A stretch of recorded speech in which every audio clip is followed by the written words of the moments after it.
다니엘서 1장은 이 다니엘서의 역사적 배경을 소개를 해주고 있습니다. 우리 오늘 본문은 남유다가 바벨론으로 이 포로 당해가는 이 포로 사건을 기록을 하고 있습니다. 남유다는 바벨론에 3차에 걸쳐서 포로로 끌려가게 됩니다. 1차가 BC 605년, 그러니까 이때가 그 다윗 왕이 BC 한 1000년대 사람이거든요. 그러니까 다윗보다 한 400년 후에 이제 일어나는 겁니다. 그래서 남유다가 이렇게 멸망을 이제 하는데 1차 침공이 605년, 2차 침공이 597년, 3차 침공이 586년, 이 3차 침공을 당하고 이 바벨론으로 포로로 끌려가면서 이스라엘 남유다 왕국이 멸망을 하게 됩니다. 그 이전에 이미 북이스라엘 왕국은 아수르에 의해서 BC 722년에 이미 멸망을 당한 상태고 남유다가 조금 더 오래 버텼는데 바벨론에 의해서 이 3차 침공, 3차 바벨론 포로에 의해서 이제 완전히 멸망을 하게 됩니다. 우리 다니엘서는 바로 1차 바벨론 포로 사건을 보여주고 있습니다. 이 다니엘과 에스겔 선지자 같은 경우는 이 1차 침공 때 1차 포로로 이렇게 끌려가게 됩니다. 그래서 오늘 본문을 보면 다니엘이 바빌론에 어떻게 이곳에 끌려가서 이곳에 살게 되었는지 그 배경을 잘 보여주고 있는 말씀입니다. 이 내용들을 한번 살펴보면 우리 1절 말씀에 보면 유다 왕 요야김이 다스린 지 3년이 되는 해에 바벨론 왕 느부갓네살이 예루살렘에 이르러 성을 에워쌌더니, 유다 왕 요야김은 남유다의 왕 중에 선한 왕이었던 요시야 왕의 아들입니다. 근데 요시야 왕의 아들이 이제 이 요야김만 있는 건 아니에요. 그 요시야의 아들 중에 그 여호아하스라는 왕이 있는데 이 왕은 이 요야김보다 동생입니다. 근데 동생이 먼저 왕이 되었다가 애굽의 바로 느고 애굽 왕에 의해서 이 요아하스가 이제 왕에서 내려오게 되고 그 형인 요야김이 이제 남유다의 18대 왕으로 등극을 하게 됩니다. 그리고 이 요야김이 왕이 된 지 3년에 바벨론이 남유다를 1차 침공을 하게 됩니다. 그래서 이 요야김 3년에 남유다가 1차 바벨론 포로 사건이 일어나게 됩니다. 이때가 요야김 왕 3년인데 이때가 BC 605년입니다. 이때 이 바벨론의 이 느부갓네살 왕은 애굽 왕 바로 느고하고 전쟁을 하고 있었거든요. 갈그미스 전투에서 애굽 왕 바로 느고를 격퇴시키고, 근데 남유다가 그 당시에는 애굽하고 동맹을 맺고 있었습니다. 그래서 이 느부갓네살 왕이 이 갈그미스 전투에서 애굽 왕 바로 느고를 격퇴시킨 이후에 애굽의 동맹국이었던 이 남유다를 침공하여 지금 성을 에워싼 겁니다. 그래서 1차 이제 바벨론 포로가 이루어지게 됩니다. 이 사건 이후에 느부갓네살은 이제 바벨론에 돌아가서 왕으로 등극하게 되고 약 43년간 왕으로 느부갓네살이 통치를 하게 됩니다. 그래서 이 바벨론 1차 침공 때 다니엘이 바벨론으로 포로로 끌려갔다. 이렇게 우리가 생각할 수 있고 이게 첫 번째 바벨론 포로 사건이다 라고 얘기할 수 있습니다. 우리 2절에 보면 주께서 유다 왕 요야김과 하나님의 전 그릇 얼마를 그의 손에 넘기심에 그가 그것을 가지고 신할 땅 자기 신들의 신전에 가져다가 그 신들의 보물 창고에 두었더라. 음. 여러분, 남유다의 이 바벨론 포로 사건은 남유다의 그 죄악, 하나님을 온전히 경외하지 않고 하나님의 율법에 순종하지 않고 하나님의 뜻에 반하여 살아갔던 남유다에 대해서 하나님이 지금 심판을 내리고 있는 겁니다. 하나님의 심판에 의해서 바벨론에게 이 포로로 끌려가게 됩니다.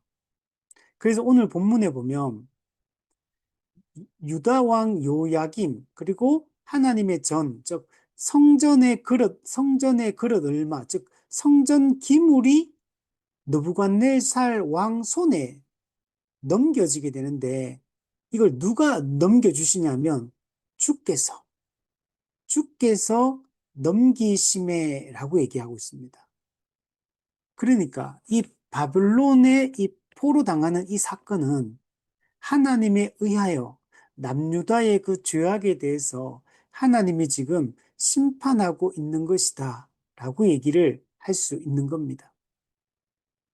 그래서 요야김 왕, 성전의 그릇, 성전 기물들이 이제 넘겨지게 되고, 그리고 이것을 가지고 바벨론 땅, 즉 시날 땅으로 이걸 가지고 가게 됩니다. 그리고 나서 어떻게 하냐면 이때 이 다니엘도 에스겔도 이때 포로로 끌려가게 됩니다. 이때 느부갓네살은 그 성전에서 탈취했던 그 성전의 기물들, 이것들을 가지고 시날 땅에 가서 어디 갖다 두냐면 자기 신들의 신전에 가져다가 그 신들의 보물 창고에 두었다라고 얘기를 하고 있습니다. 그럼 바벨론이 섬기던 그 여러 신이 있는데 그 중에 바벨론의 주신이 누구냐면 마르둑입니다. 마르둑 신전에다가 그 신전 보물 창고, 이 보물 창고는 어떤 전쟁에서 이게 만약에 전쟁이 이기게 되면 그 전리품들을 가지고 옵니다. 또 국가가 가지고 있는 중요한 어떤 보물들, 기물들, 이런 것들이 있을 때 이 신전의 보물 창고에다 이런 것들을 가져다 주었습니다. 그래서 이번에도 이 바빌론이 남유다를 지금 침공해서 여기서 빼앗은 것들을 가지고 자기 신들의 보물 창고, 마르둑의 그 신전에다가 이걸 갖다 두는 걸 볼 수 있습니다. 물론 이때 애굽 왕 바로 느고를 이게 격퇴시키고 돌아오는 중이었기 때문에 애굽의 그 성전에서 빼앗아 왔던 그 기물들, 보물들도 아마 같이 가지고 와서 여기에 이제 자기 신전에 갖다 두었습니다.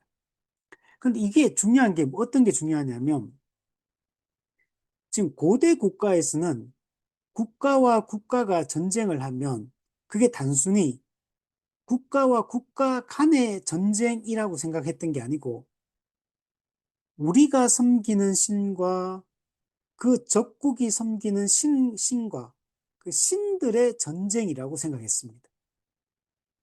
그러니까 인간과 인간의 전쟁을 하는 거지만 실제로는 우리가 섬기는 신과 그들이 섬기는 신과의 이 전쟁을 하는 것으로 이해를 했던 겁니다. 자, 그런데 지금 바벨론의 신과 남유다의 신 하나님이 전쟁을 했는데 이 전쟁에서 하나님이 마르둑에게 졌다는 겁니다. 그렇기 때문에 졌기 때문에 남유다 사람들이 바벨론에게 지금 포로로 끌려가는 거고 하나님의 성전에 있던 기물들이 우리 신이 너그 신을 이겼기 때문에 그 전리품을 가지고 여러분 가는 겁니다. 그래서 이제 이런 의미를 가지고 있어요. 그래서 당시에는 승리를 선포하기 위해서. 그래서 이 바벨론이 우리가 적국과 싸워가 이겼잖아요. 우리 신이 그들의 신을 이겼기 때문에 그들이 이 전리품을 들고 가가지고 자기 백성들 앞에서 승리를 선포하는 것. 우리가 이겼다. 그래서 그 승리를 자축하기 위해서 그것을 그들의 신전에다가 그 성전 기물들을 갖다 여러분 두는 것입니다. 이 비슷한 내용이 어디에 나오냐면 사무엘상 5장에 보면 이 비슷한 장면이 나옵니다.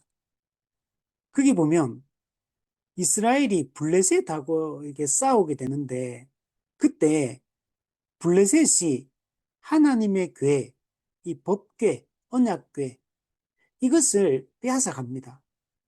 그래서 블레셋 사람이 이스라엘의 이 언약궤, 법궤, 이 언약궤, 법궤는 하나님의 임재를 상징하거든요. 하나님의 함께 하심을 상징하는 건데, 근데 이것을 빼앗아 가지고 그들이 에베네셀에서 아스돗으로 자기들 땅으로 가지고 갑니다. 그리고 블레셋 사람들이 하나님의 궤를 가지고 가서 어디 갖다 두냐면 다곤의 신전에 들어가 가지고 그 다곤 곁에, 즉 다곤의 발 밑에다가 딱 이 하나님의 법궤를 거기 딱 갖다 둡니다. 요 장면도 똑같은 장면이에요. 이 블레셋이 이스라엘과 싸워가지고 우리가 이겼기 때문에 그 전리품으로 법궤를 탈취해가지고 우리 신이 이겼기 때문에 그들의 신 다곤 신전에 다곤 발밑에다가 딱 갖다 두는 이런 행위를 하는 것들을 볼 수가 있습니다. 오늘 이 바벨론 1차 포로 때도 이 동일한 사건이 일어나는 겁니다. 즉, 그러니까 이거는 이스라엘 백성이 바벨론의 포로로 끌려가는 거지만 사실 이 바벨론 사람 입장에서는 이스라엘이 남유다가 섬기는 신을 포로로 끌고 가는 겁니다. 신을 붙잡아서 포로로 결박해서 끌고 가는 것과 이 같은 의미가 되는 겁니다.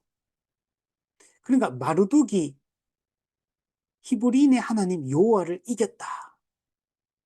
그래서 그 승리를 자축하기 위해서 그들의 신전에다가 이 성전의 기물들을 갖다 두는 것을 볼 수 있습니다.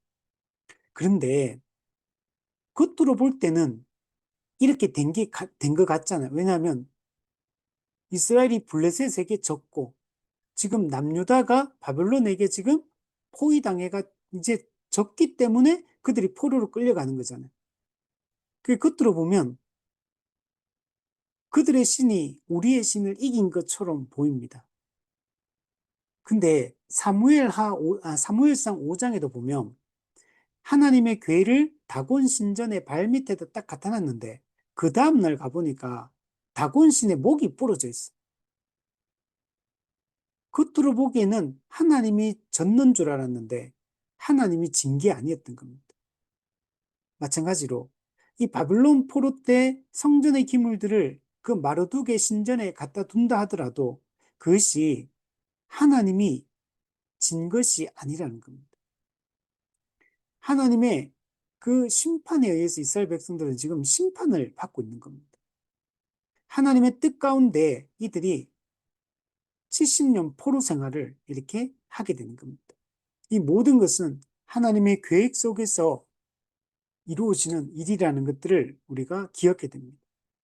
하나님은 다른 신과의 전쟁에서 패배하는 그런 신이 아닙니다. 물론 세상에는 신이라 불리는 존재가 많지만 사실은 신은 오직 유일한 하나님밖에 없습니다. 사람이 만들어낸 신들, 그 신들에게 하나님이 제압당한 분야는 그런 신들은 사실 없는 겁니다. 그 모든 우상은 사실은 타락한 천사 마귀를 이야기하는 겁니다. 타락한 천사 마귀가 사람들을 미혹하기 위해서 이 속이는 방식으로 이런 수많은 우상들을 만들어내는 겁니다. 근데 하나님은 마귀의 권세를 제압하고 깨뜨리는 그런 분입니다. 여자의 후손이신 예수 그리스도가 오셔서 뱀의 머리 사탄의 권세를 깨뜨립니다. 로마서 16장에도 보면 그 마지막 최후 심판 때 사탄이 그 그리스도에게 완전히 짓밟히게 될 것이다 라고 이렇게 이야기를 하고 있습니다. 자, 3절 4절에 한번 보면 그러나 이제 바벨론 사람들 입장에서는 지금은 그들이 이겼다라고 생각을 하는 것. 3절 4절 보면 왕이 환관장 아스푸나스에게 말하여 이스라엘 자손 중에서 왕족과 귀족 몇 사람 곧 흠이 없고 용모가 아름다우며 모든 지혜를 통찰하며 지식에 통달하며 학문에 익숙하여 왕궁에 살 만한 소년을 데려오게 하셨고 그들에게 갈대아 사람의 학문과 언어를 가르치게 하였다. 이 1차 침공은 제한된 침공입니다. 남유다 국가 전체가 패망하는 그런 사건이 아니라 부분적인 침공이었고 부분적인 이 포로였다는 것들을 알 수 있습니다. 그래서 1차 침공, 2차 침공, 3차 침공을 하게 되는데 이 1차 침공 때 앞서 얘기했던 것처럼 요야김 왕도 포로로 끌고 가고 또 이 왕족과 귀족의 몇 사람, 이 왕족과 귀족들 이런 사람들을 또 포로로 잡아가지고 바벨론으로 이렇게 끌고 갑니다. 그리고 성전의 기물을 탈취해서 그 성전에 갖다 두는 것들을 볼 수 있습니다. 근데 이 데리고 갈 때 누구를 데리고 가냐면 왕족과 귀족을 끌고 갑니다. 아주 왕족과 귀족 중에도 어떤 사람들이냐면은 이게 10대들 아주 똑똑하고 아주 건강한 장차 이 나라의 어떻게 보면 지도자가 될 이런 사람들을 다 데리고 갑니다. 요 끌고 가는 이유는 뭐냐면 바벨론이 자신들의 승리를 과시하기 위한 것. 우리가 이들을 이겼다라는 걸 과시하려고 하는 거고. 그리고 지금 요 10대 후반에 있는 요 왕족과 귀족, 요런 친구들이 나중에 전부 다 그 나라의, 여러분, 이 다 엘리트들이고, 그 나라의 나중에 지도자가 될 이 사람들이. 그래서 지금 만약 요 지도자들이 될 만한 요런 사람들을 싹 다 잡아가게 되면 어떻게 되냐면, 이 식민지 국가가 반란을 못 일으켜요. 이들이 이 지도자가 있어야지 이들을 하나로 이게 끌어모을 수가 있는데 이런 지도력을 행사할 수 있는 이런 구심점이 될 수 있는 이런 사람들을 포로로 다 잡아가는 겁니다. 이 잡아가게 되면 본토에 이제 유대인들이 아직까지 남아 있는데 이들이 반란을 일으킬 생각을 못 하게 되는 거예요. 그리고 이들로 하여금 바빌론에게 충성을 유도하고 이끌어내기 위해서 이런 왕족과 귀족 같은 이런 지도자감들을 다 데리고 싹 잡아가는 겁니다. 그리고 또한 이 포로들을 데리고 가가지고 이 지도자가 될 만한 이런 왕족과 귀족들을 데리고 가가지고 이 바빌론의 학문을 가르쳐요. 바빌론의 언어를 가르칩니다. 바빌론의 문화를 가르칩니다. 이렇게 해서 결국에 뭐 하려고 하냐면 이 지도자가 될 수 있는 이런 사람들을 전부 다 바벨론화 시키는 겁니다. 바벨론에 동화시키는 거예요. 그래서 바벨론의 학문을 배우고 언어를 배우고 그러면 남유다 사람이지만 바벨론 사람처럼 생각하고 의식화가 되게 됩니다. 그러면 이 한 국가의 지도자들이 이렇게 되어버리면 어떻게 되냐면은 그러면 그 따르는 백성들은 전부 다 거기서 그게 같이 동화될 수밖에 없는 겁니다. 그 왕족과 귀족 같은 이런 젊은 이 지도자감들을 다 바벨론화 시켜버리면 이스라엘 나라 전체가 바벨론화 되게 되는 겁니다. 유다인으로서의 그 정체성을 잃어버리게 돼요. 아브라함이 그 유프라테스 강을 건너서 이렇게 왔던 하나님의 은혜로 약속의 땅 가나안으로 들어와서 여기에 유다 왕국을 세웠는데 이 하나님 나라를 현시하는 이 유다 왕국을 세웠는데 이 나라가 지금 이제 무너지고 이제 바벨론화 되어버리는 겁니다. 세속화가 여러분 되어버리는 겁니다. 이렇게 되면 그럼 이 반란을 일으킬 수도 없고 저항할 수도 없고 그냥 이 바벨론 사람으로 여러분 살게 되는 겁니다. 그러니까 바벨론이 아주 똑똑하다라는 것들을 알 수가 있습니다. 우리 722년에 북이스라엘 왕국은 아수르에게 이게 멸망을 했거든요. 근데 아수르하고 바벨론이 통치 방법이 좀 달랐어요. 아수르 같은 경우는 정책을 썼습니다. 그래서 아주 막 세게 이렇게 그냥 이동시켜버려. 아수르 사람을 이 북이스라엘 사람 일로 옮겨버리고 북이스라엘 사람들을 아수르로 데리고 그냥 인구를 이동시켜버려, 그냥. 그리고 아주 폭압적인 정치를 하고 이 강압 정책을 이렇게 했거든요. 그래서 여기서 나중에 나오는 게 사마리아인이 이제 이것 때문에 생기게 된 거죠. 그런데 이 바벨론 같은 경우는 식민지 국가들에 대해서 유화 정책을 씁니다. 되게 부드럽게 합니다. 그들을 그냥 폭압적으로, 강압적으로 그냥 밀어붙이고, 억누르고, 학대하고, 이런 방식으로 식민지를 통치를 했던 게 아니고, 그들의 인재를, 이 왕족과 귀족과 같은 이 사람들, 똑똑한 사람들, 식민지의 어, 이런 사람들을 인재로 등용하고, 또 자기 신하로 받아들이고, 그리고 각자가 바빌론에 와서도 포로 끌려와도 아주 강압적으로 이렇게 학대했던 게 아니라 그 지역에서 살아갈 수 있도록 그 바빌론 제국의 그 백성으로서 살아갈 수 있도록 환경을 열어주고 여기에 정착할 수 있도록 이렇게 하는 것들을 볼 수가 있습니다. 그래서 이걸 통해 가지고 이게 만약에 강압하면 저항하게 되는데 근데 이게 살 수 있도록 어느 정도 이렇게 살 수 있는 여건들을 다 마련해 주니까 사람들이 그냥 여기에 적응해 버리는 거.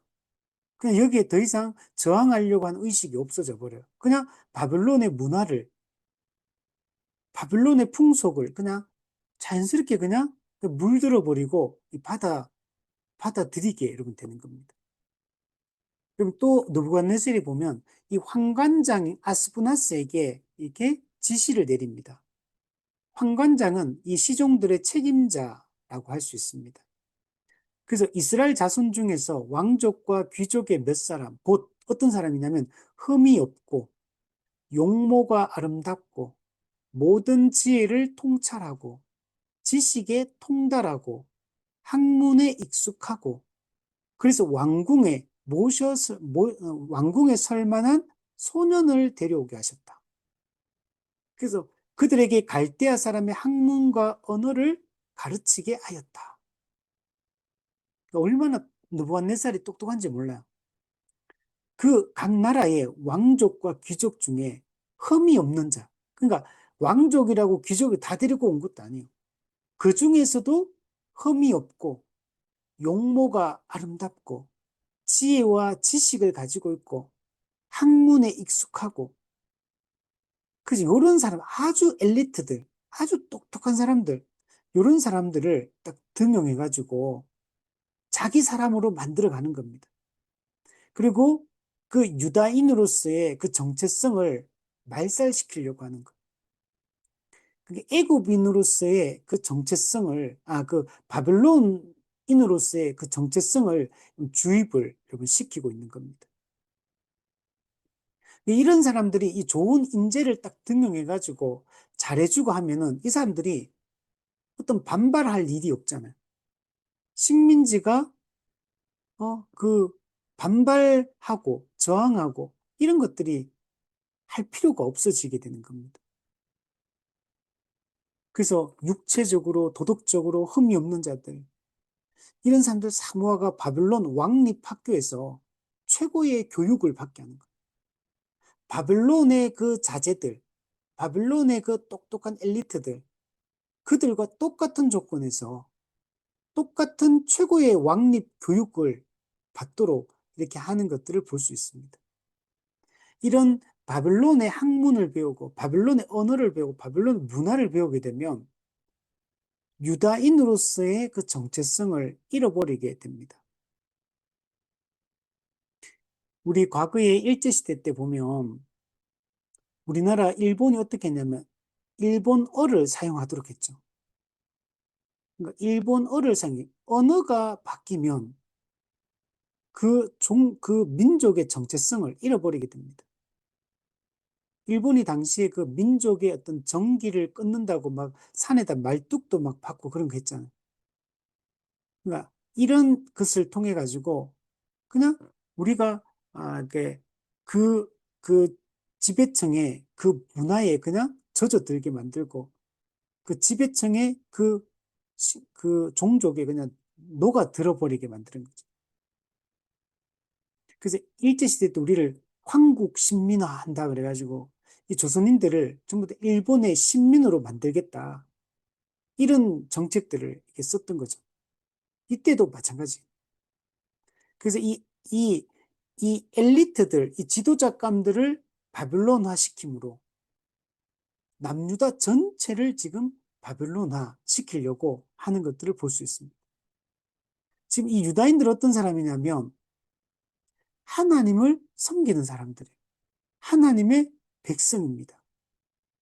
하나님의 백성으로서의 이 정체성을 무너뜨리려고 지금 하고 있는 거고 참되고 유일하신 창조주이신 그 하나님을 버리고 그 마르뚝을 섬기도록 이렇게 바꿔가려고 지금 하고 있는 것을 볼 수 있습니다. 또 5절에도 보면 왕이 지정하여 그들에게 왕의 음식과 그가 마시는 포도주에서 날마다 쓸 것을 주어 3년을 기르게 하였으니 그 후에 그들은 왕 앞에 서게 될 것이더라. 또 왕이 지정한 음식, 이 음식은 무조건 먹어야 되는 거예요. 왕이 특별 대우를 해주는 겁니다, 사실은. 왕이 먹는 그 음식을, 왕의 음식, 왕의 포도주를 이 식민지의 이 소년들에게, 이 다음 세대를 이끌어갈 이 소년들, 이들을 자기 걸로 먹여요, 왕이. 이거는 왕이 먹는 음식인데, 그것을 주는 겁니다. 날마다 쓸 것을 줍니다. 그래서 3년 동안 기르게 합니다. 그러니까 10대 중반부터 해서 10대 후반까지 아주 이때가 중요한 시기잖아요. 이때 3년 동안 이렇게 애굽의 교육을 받게 하는 겁니다. 그 후에는 그 바빌론의 왕 앞에 모셔서게 하고 이제 거기서 어떤 자문관의 역할 또는 거기서 점성가의 역할, 박수의 역할 이런 것들을 하면서 왕을 보좌하도록 이렇게 했던 것들을 볼 수가 있습니다. 근데 이것도 바빌론이 이 남유다의 유다인들을 이들의 정체성을 무너뜨리려고 하는 거예요. 지금 보면 왕의 음식과 왕의 포도주를 줌으로 여호와 신앙을 버리게 만들려고 지금 하는 겁니다. 여호와께 충성하는 자가 아니라 오직 이 그 바벨론 왕에게 충성하는 왕의 신복을 만들기 위해서 왕의 음식을 먹도록 규정을 해버린 거예요. 그러니까 이건 일종의 하나님을 섬길 것인지 이 바벨론 왕을 섬길 것인지 둘 중에 하나를 선택하라고 요구하는 것과 같은 겁니다. 유다인으로서의 이 정체성을 없애기 위해서 왕이 지정한 음식을 먹게 하는 겁니다. 근데 나중에 보면 이 다니엘이 이 음식을 거부하는 것을 볼 수 있어요. 그러니까 이 음식을 먹으면 안 되는 거예요. 그래서 이걸 거부합니다. 다음 주에 그거는 한번 보고. 자, 그리고 또 뭘 하냐면 6절, 7절에 보시면 그들 가운데는 유다 자손 곧 다니엘과 하나냐와 미사엘과 아사랴가 있었더니 그러니까 이 포로로 끌려와서 지금 왕족과 귀족 중에서 아주 똑똑한 사람들을 뽑아가지고 왕이 지정한 음식을 먹게 하고 바벨론의 학문과 언어를 배우게 하고 그 했던 아주 중요한 대표적인 사람이 다니엘 그리고 하나냐, 미사엘, 아사랴 또 다니엘과 세 친구 이들이 있었던 겁니다. 근데 이 황관장 아스푸나스가 뭘 하냐면 이들의 이름을 고칩니다. 이들의 이름이 뭐냐면 다니엘은 벨드사살, 하나냐는 사드락, 미사엘은 메삭, 아사랴는 아벳느고 이렇게 유대 이름에서 이 바벨론 이름으로 이름을 계명시키는 것들을 볼 수가 있습니다. 원래 이 계명이라는 것은 정복자들이 피정복민들의 이 문화와 민족성을 말살시키기 위해서 행하던 이 동화 정책의 일환이 바로 이 계명입니다. 그래서 이 다니엘, 하나냐, 미사엘, 아사라는 전부 다 하나님을 섬기는 이름들이에요. 근데 이 이름을 전부 다 이 바벨론 신과 연결된 이름으로 다 바꿔버리는 겁니다. 그러니까 신을 바꾸게 하는 거고, 궁극적으로 하나님 신앙, 여호와 신앙을 버리고 마르둑, 그리고 이 바벨론이 섬기는 그 신들, 그들을 섬기도록 이 그 정체성을 말살시키기 위해서 하는 그런 행동이다라고 얘기할 수 있어요. 그래서 우리나라도 그랬죠. 일제시대 때 창씨개명, 이름을 일본 이름으로 바꾸겠죠. 저도 어릴 때 저희 아버지가 이 그때 일제시대 때도 그때 사셨는데 그때 이름 바꿨다 하더라고요. 제가 들었는데 까먹었는데 저희 아버지도 일본식 이름이 뭐 있더라고요. 그때 아버지 기억하시고 그때 얘기를 해주셨는데 제가 이제 잊어버렸는데 어쨌든 이런 이름을 다 바꿔버려. 이름을 바꿔버리면 그 정체성이 무너지게 됩니다. 우리가 누구인지, 우리가 어떤 존재인지, 우리가 무엇을 위해 살아야 되는 존재인지, 이런 것들을 이제 잃어버리게 되는 겁니다. 그러니까 오늘 본문에 보면, 그러니까 몇 가지 측면에서